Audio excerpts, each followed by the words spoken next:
নমস্কার বন্ধুরা, welcome back to my kitchen. আজকেও একটা রেসিপি নিয়ে এসেছি।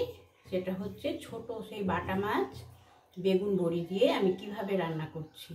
আর প্লিজ বন্ধুরা, ফুল ভিডিওটি দেখার একান্ত অনুরোধ রইল। আর নতুন বন্ধুরা একটা সাবস্ক্রাইব করে আমার বেল বটন অল করে আমার পাশে চলে আসার অনুরোধ রইল। তাহলে নানান রকম রান্না পেয়ে যাওয়া যাবে আমার চ্যানেলে। আমার চ্যানেলে প্রচুর পুরনো দিনের রান্না, নতুন দিনের রান্না, নানান রকম রান্না শেয়ার করা আছে, আরও হবে যদি আমি উৎসাহ পাই। উৎসাহ না পেলে মন তো ভেঙে যাচ্ছে, মনে হচ্ছে যখন তখন ছেড়ে পালাই। তাহলে এটা যেন না হয়, পালিয়ে যেন যেতে না হয়। যখন এসছি ভালোবেসে বন্ধুদের কাছে, তাহলে যেন ঠিক দায়িত্বভাবে থাকতে পারি, এটাই আমার অনুরোধ। তাহলে দেখা যাক আমি আজকে ছোট বাটা মাছটা কীভাবে রান্না করছি। এই যে বন্ধুরা, বলেছি না যে আমি বড়ি বেগুন দিয়ে বাটা মাছ করব। তো প্রথমে আমি মাছে পরে আসছি। প্রথমে আমি এই যে দুটো বড়ি এভাবে আমি ভেঙে নিয়েছি, কারণ বড়িগুলো না খুব বড়। এই যে এভাবে ভেঙে নিয়েছি, বেগুনের সাথে সেদ্ধ হবে না, তার জন্য দুটো বড়িকে আমি 4 পিস করে ভেঙে নিয়েছি। কড়াতে পরিমাণ মতো তেল দিয়েছি, তেলটা অলরেডি গরম হয়ে গেছে। এবারে আমি বড়িটা দিয়ে দিচ্ছি, দিয়ে আমি ভেজে তুলে নিই। এই যে আমি বড়িগুলো ভেজে তুলে নিলাম। এবার আমি আরও সর্ষের তেল দিয়ে দেবো। এই মাছটা আমি সম্পূর্ণ সর্ষের তেলে করছি।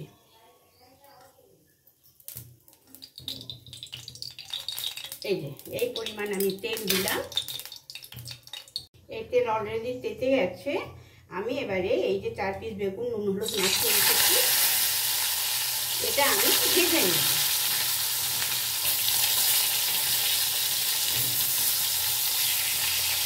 ভেজে তুলে নেব। এই যে বন্ধুরা, খুব ভালো করে কিন্তু ভাজলাম না, জাস্ট একটু নাড়াচাড়া করলাম। হ্যাঁ, এবারে আমি বেগুনটা সব তুলে নেব।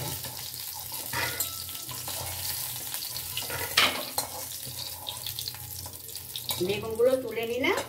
এবারে আমি আবার তেল দিয়ে দেব।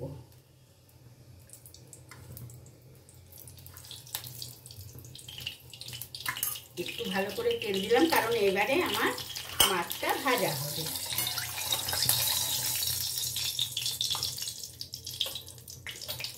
এইবারে আমি নিয়ে আসছি মাছটা।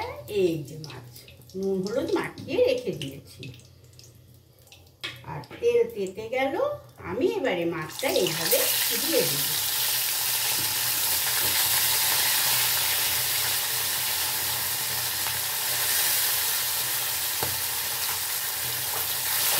মাছটা অলরেডি আমি দিয়ে দিলাম। এবারে আমি উল্টে পাল্টে ভালো করে ভেজে তুলে নেব। এই যে বন্ধুরা, মাছটা আমি এইভাবে ভেজে তুলে নিয়েছি। হ্যাঁ, আর এই যে কড়াতে এই তেলটাতেই আমি রান্নাটা সেরে নেব। এই যে কাঁচা লঙ্কা কুচি করে রেখেছি পিস করে, এই কাঁচা লঙ্কাটা আমি এর মধ্যে অ্যাড করে দিলাম। আর কি দেব, কি দেব জিজ্ঞেস করো বন্ধুরা, এই যে কালো জিরে। কালো জিরে সম্পর্কেই একটা আলাদা কিন্তু সেন্ট আছে কাঁচা লঙ্কার সাথে কালো জিরেতে। একটু পরিমাণ মতন হলুদ অ্যাড করে দিলাম। পেঁয়াজটা বড়ি আছে তো, পেঁয়াজ দিলেও চলে, না দিলেও চলে। আমি একটু পেঁয়াজ দিয়ে দিচ্ছি। অনেকেই হয়তো বড়ির ফ্লেভারে পেঁয়াজটা ইউজ করে না, কিন্তু আমি অ্যাড করে দিলাম। এবারে পেঁয়াজটা আমি ভালো করে ভেজে নেব। এই যে পেঁয়াজটা এইভাবেই ভাজলাম। হ্যাঁ, এবারে এই যে পরিমাণ মতো নুন এর মধ্যে অ্যাড করে দিলাম। আর এই টমেটোটা দিয়ে দিচ্ছি, দিয়ে ভালো করে নাড়াচাড়া করে নেব। এইভাবে ভাজা হয়েছে। ভাজা হওয়ার পর সামান্য এই যে এই চামচের 1 চামচ জিরে, আদা আর কাঁচা লঙ্কা পেস্ট এর মধ্যে অ্যাড করে দিলাম। দিয়ে একটু নাড়াচাড়া করে জাস্ট কষিয়ে নেব। না,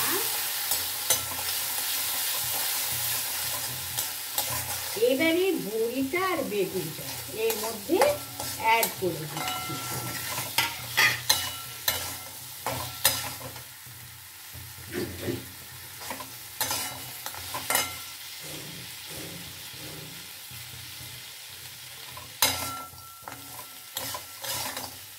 আমি এভাবে এখন কষিয়ে যাব।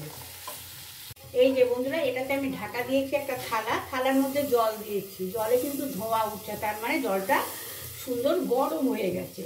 এইভাবে দিলে না জল গরম হয়ে যায়, এই জল রান্নায় ব্যবহার করতে সুবিধে হয়, আলাদাভাবে গরম জল ইউজ করতে হয় না, গরম জল করার কোনো ঝামেলা থাকে না। মা বাবাদের কাছে, মায়ের কাছেই শিখেছি, তখন তো অত ইলেকট্রিক কেটল কারেন্টের গরম জলের ব্যবস্থা ছিল না, সবই তো উনুনে করতে হতো, তখন কাঠের উনুনে রান্না ছিল, তখন কোথায় গ্যাস আর কোথায় কি, তো এইভাবেই গরম জল করে রান্নায় ইউজ করতেন, কিন্তু গরম জলটা এটা। এই যে টমেটোগুলো পেস্ট হয়ে গেছে, গেলে দিয়েছি, আর এই যে বেগুনটাও সেদ্ধ হয়ে গেছে। এইবারে আমি এই যে থালায় গরম জল করেছি এটা এর মধ্যে অ্যাড করে দেব।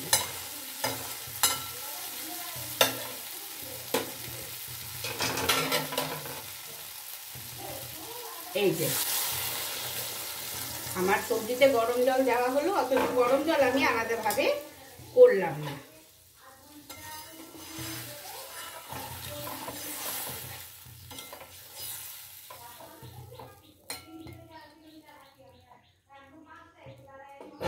এইবারে আবার থালাটা আমি বসিয়ে দিলাম, দিয়ে আবার এতে আমি একটু জল দিয়ে দিব, কারণ সবজিতে যদি আরো জল লাগে তাহলে অ্যাড করতে পারবো। এই জল থাকলো, তাহলে বোঝা গেল বন্ধুরা কিভাবে আমি গরম জল ইউজ করলাম। গরম জলটা দেওয়ার পর আবার আমি একটু চাপাটা খুলে নেব। এই জল কিন্তু গরম হয়ে গেছে। এই যে এবার দেখবো বেগুন বড়িটা সেদ্ধ ঠিক হয়েছে কি না। এই যে সুন্দর সেদ্ধ হয়ে গেছে, আর বড়িটাও সুন্দর সেদ্ধ হয়ে গেছে। এই যে সুন্দর সেদ্ধ হয়ে গেছে। এইবারে এই গরম জলটা আমি আবার দিয়ে দিচ্ছি এর মধ্যে। এবারে মাছগুলো এর মধ্যে অ্যাড করে দিচ্ছি। এই যে মাছগুলো দিয়ে দিলাম। আর একটা জিনিস কি দেব বন্ধুরা, এই যে সর্ষে পোস্ত, 1 চামচ সর্ষে আর 2 চামচ পোস্ত, 2টো কাঁচা লঙ্কা বেটে একটু সামান্য নুন দিয়ে মিক্সিং বলে পেস্ট করে, আর ওপর থেকে এই যে সর্ষের তেল দিয়ে দিয়েছি।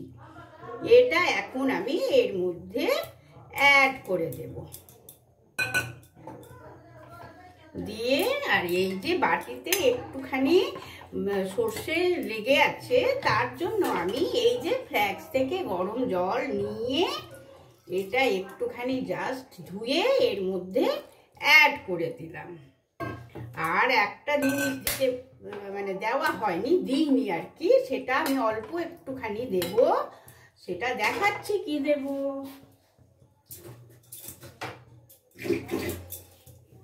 এই যে সামান্য এই যে চিনি এর মধ্যে আমি ছড়িয়ে দিলাম।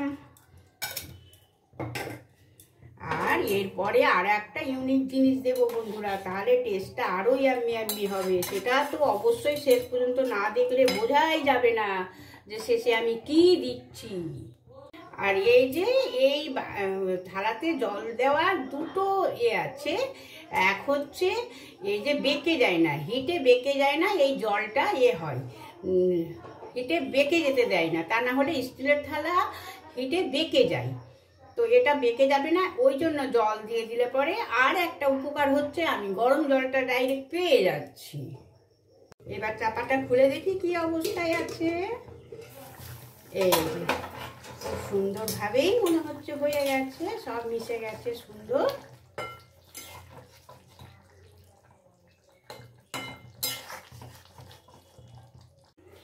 এই যে এইবারে গ্যাসটা তো অফ করে দিয়েছি, এবারে দিচ্ছি কাঁচা সর্ষের তেল ওপর থেকে, গ্যাসটা অফ করার পরে। আর একটা দেব কি, এই যে পাতিলেবু, এটার রস।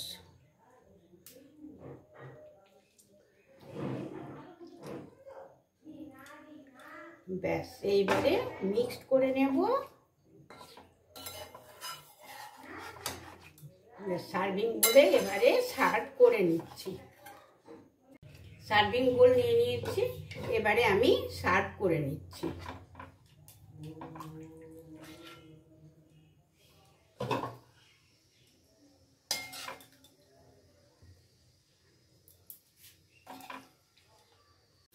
এই যে বন্ধুরা সার্ভ করে নিয়েছি। অসাধারণ স্বাদে হয়ে গেল আমার বাটা মাছ বেগুন দিয়ে। আবার কি মশলা দিলাম কি করলাম ডিটেলসে তো দেখিয়েছি, তাহলে কেমন লাগলো অবশ্যই আমাকে জানাবে বন্ধুরা। তাহলে বাই, আজকের মতো টাটা।